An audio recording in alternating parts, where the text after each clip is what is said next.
Hello, today we'll be focusing on Fancy Nancy, written by Jan O'Connor, illustrated by Robin Price Glasser. The lesson plan is going to focus on the story element of plot, and focus primarily on aspects of both the voyage and return plot in that Nancy, a fancy child, journeys, or rather teaches and encourages, a reality where her family is fancy like she is, but after some trouble she is brought back to the simplicity of love, or home. And the quest plot, which describes her want to have a fancier family and her lessons to teach them fanciness, along with their adventures of being fancy.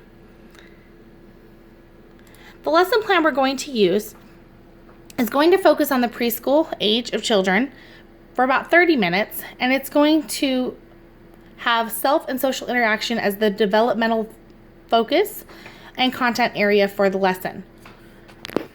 The goal is to allow the children to explore how they can be fancy with words, clothes, and action. The objective is to have the children explore their imaginations and broaden their vocabulary, while the standards included are self and social interaction, as the children will be encouraged to explore their levels of personal creativity while interacting with their peers to explore fancy social behavior. The materials needed include dress-up clothing, accessories including jewelry, masks, hats, scarves, and etc. To introduce this activity, I will ask the children if they have ever pretended they were someone fancy. Then I will engage them by giving them examples of fancy words versus their normal synonyms.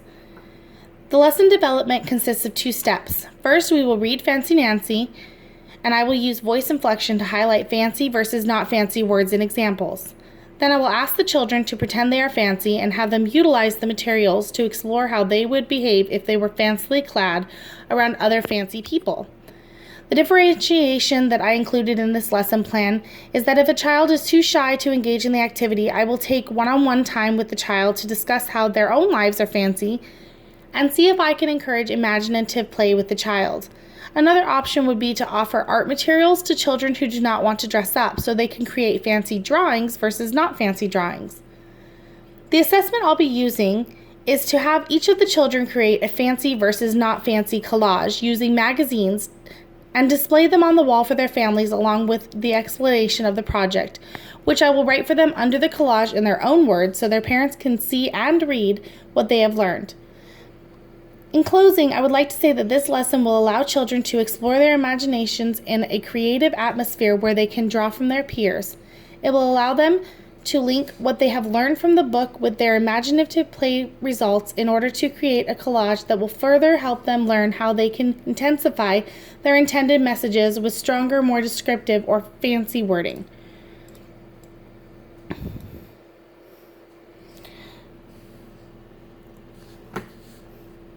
Here are the references that I used. I did use a story map, which is featured here. In the beginning, Fancy Nancy is a little girl who loves being fancy. She makes her room, dolls, clothes, and self fancy. Her family is not fancy. Nancy lists how they do not talk, act, or dress fancily. In the middle of the story, Nancy wants to help her family become fancy, so she posts an ad on the family fridge offering free lessons. Her family wants to begin Fancy Nancy lessons and meets her in her room where she shows them the differences between what is fancy and what is not fancy on a chart. Afterwards, she helps her family fancy up their wardrobes and accessories. Her family goes out for ice cream sundaes dressed in their fancy attire, and her father pretends to be their chauffeur, a fancy word for a driver. The family has so much fun using fancy language and gestures at the restaurant. In the end, Nancy wants to carry a tray of sundaes, but trips on her accessories and falls in the restaurant, covering herself with ice cream and ruining her fancy outfit. Humiliated, she wants to go home. After she gets home and cleans up, her parents cheer her up with a sundae at home before putting her to bed and kissing her goodnight. Before they leave, they tell her they love her, and Nancy realizes there's no fancy way to say, "I love you." I will use this story map to help the children remember the points of the story that are important, besides the fun and fancy of the accessories. That way the children can see that no matter what, some of the simplest things could be the most fanciest. The references that I used were Reading Rockets.